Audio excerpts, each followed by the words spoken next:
What is up, everyone? It's been confirmed.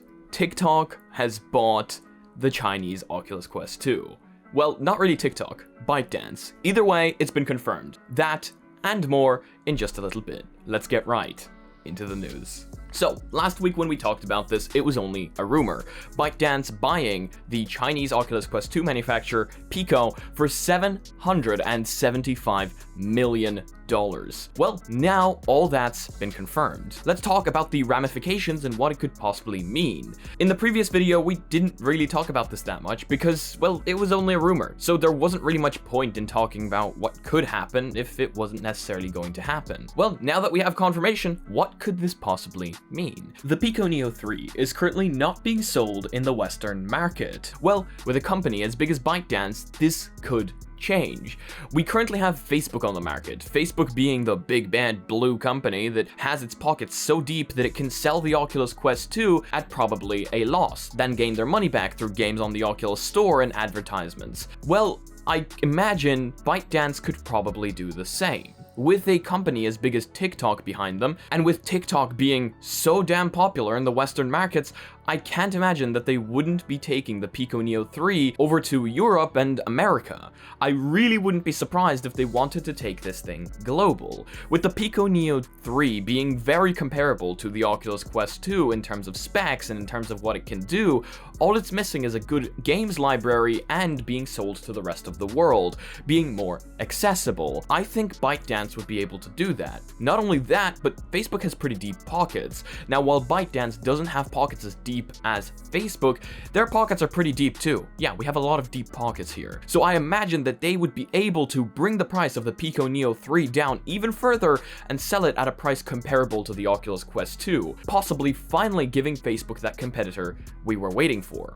Or were we? You see, there is two things people don't like, and that is big corporations and other big corporations. And now it seems that people have to choose between those exact two things, Facebook or ByteDance, or Facebook and TikTok.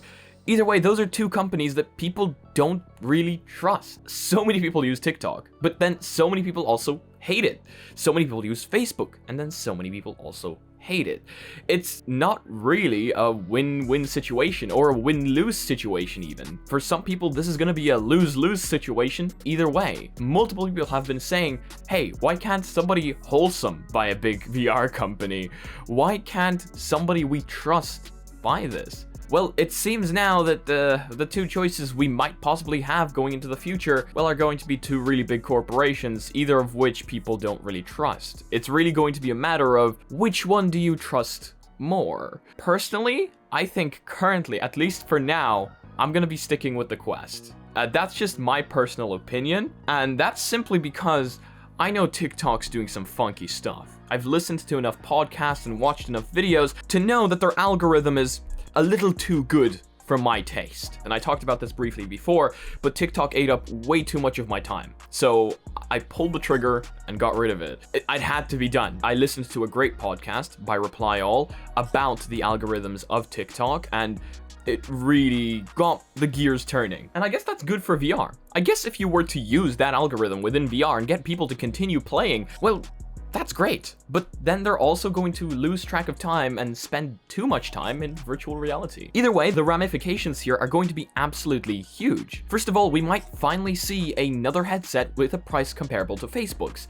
Therefore, number two, giving Facebook finally a competitor. Whether it's one you like or whether it's one you don't, competition is usually good.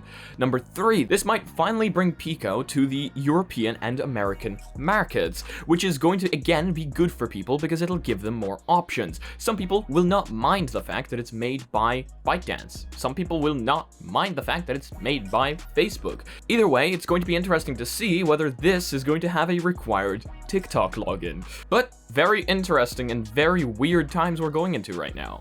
What exactly is going to happen? Nobody knows, but I'm very, very intrigued and interested. Let me know what you think down below. What exactly do you think is going to happen, and which headset do you prefer? Well, let's move on to the next piece of news. Shell Games with new project to search for best use of VR physics. VR physics are very important and very hilarious. Just look at Boneworks. Fantastic game that really shows off what you can do with realistic VR physics, because I don't know how realistic they are, to be honest. They might be slightly overdone. Either way, it's very, very cool. Well, Shell Games seems to really want to take a look at that. I Expect You to Die and Until You Fall developer Shell Games' next VR title will try to find a balance between physics-based gameplay and hyper-reality. Now that's really cool, because I think a lot of things increase the immersion in virtual reality. First of all, locomotion. Second of all, FOV.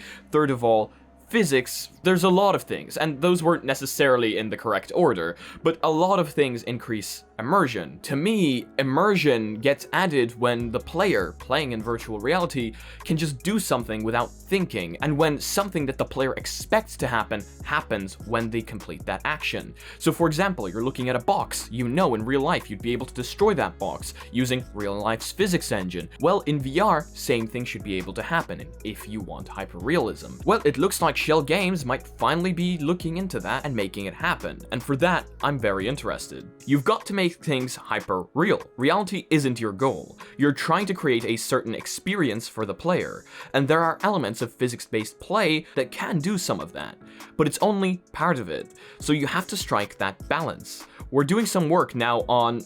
I'm trying to think, can I talk about that? I'm not sure I'm supposed to talk about that.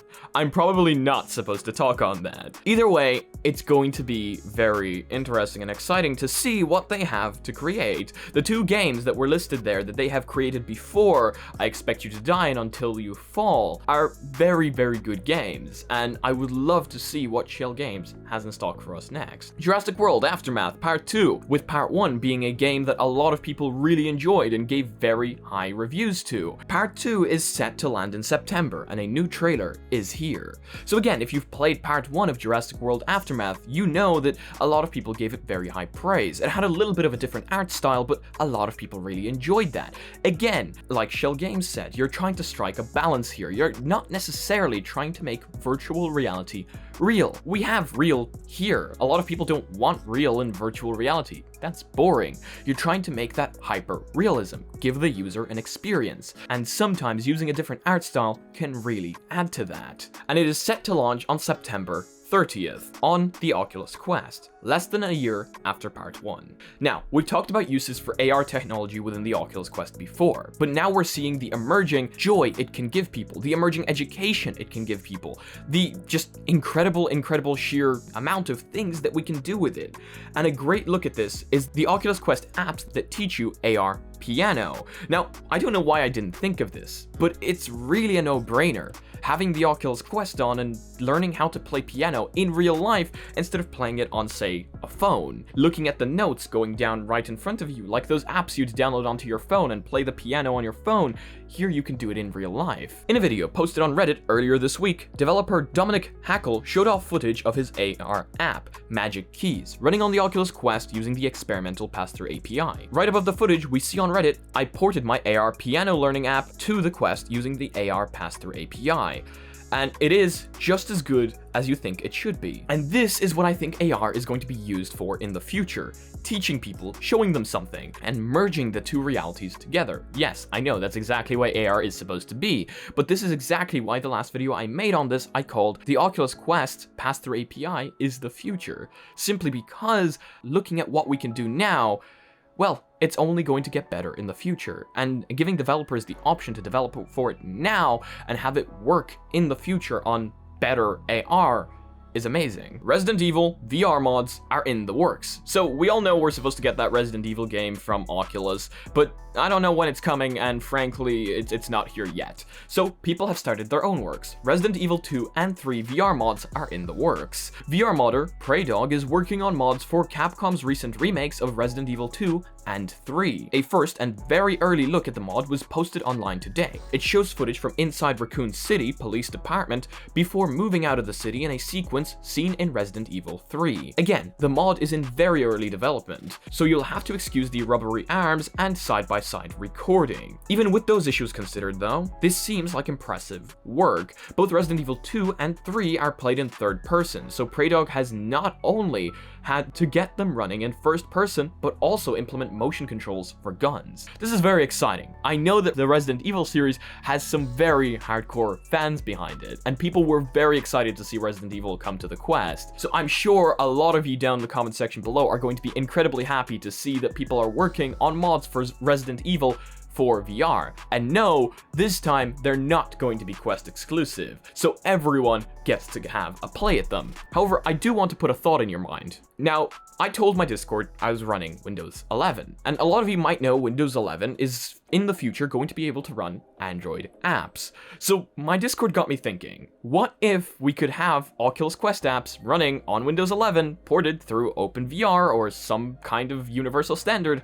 and have those Android Oculus Quest apps running on Windows 11 into an actual PC VR HMD. Now, I don't know how possible this is at all. I'm not saying it's possible because I'm not a developer and I have no clue what ramifications this has and how it would work. All I know is that this is just a thought Discord put in my mind, and I want to get your opinion on it. Possibly some people that actually know a lot more about this would be able to tell me whether they think it's possible or not. Again, I don't know if it is, seriously, but how cool would that be? Being able to finally play those Oculus Quest 2 exclusives by possibly taking the APK from your Quest once you've bought it and sideloading it onto your PC. Well, that would certainly be quite interesting. Let me know what you think down below. It would certainly give a lot more people the opportunity to play these games without having to use the Quest for it, possibly wanting better performance or something like that. Now, as told by Basti on our Discord, this is great news for anybody recording VR content. Because of the changes made to the 2D apps on Oculus Quest, allowing for multitasking, etc.,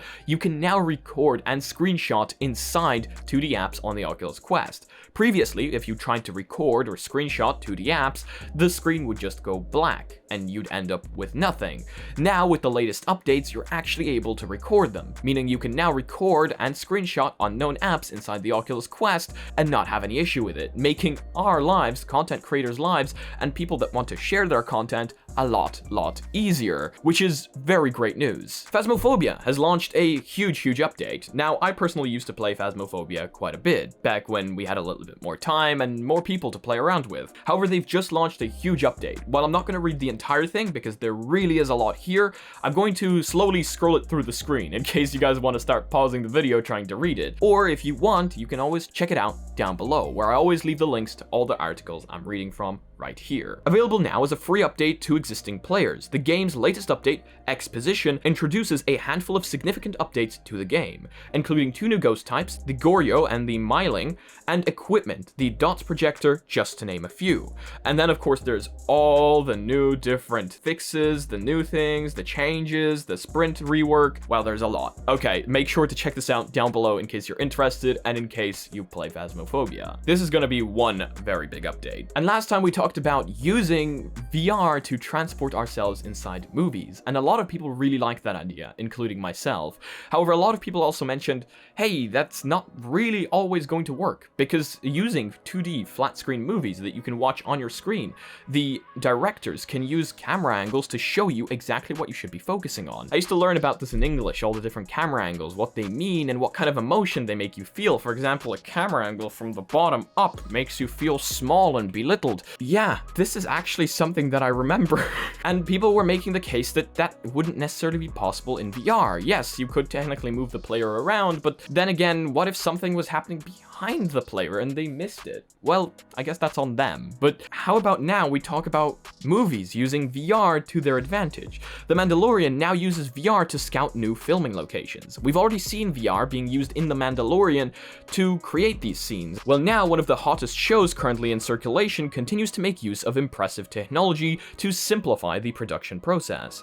The team working on season 3 of The Mandalorian is using VR technology to assist them in finding real-world locations they can recreate using their VFX studio. Once their location has been created, the director of photography can then step in and massage the virtual set in a variety of ways. They can rotate the scene, add rocks, even adjust the position and the sun, allowing them to hold magic hour, the period just before sunrise and just after sunset, for as long as needed. Now again, we've talked about Mandalorian using VR before, but looks like they're taking it to the next step here, and it really shows you how far VR has come from being a quote-unquote gimmick to being something that we are actually using in our daily lives that's helping people create sets and work on movies in a way they were never able to work on them before. It's amazing to see. Either way, that is going to be it for today's video. Thank you all so much for joining me today. I hope you all have a fantastic day or night. Let me know what you guys think about the subjects we discussed today down in the comment section below.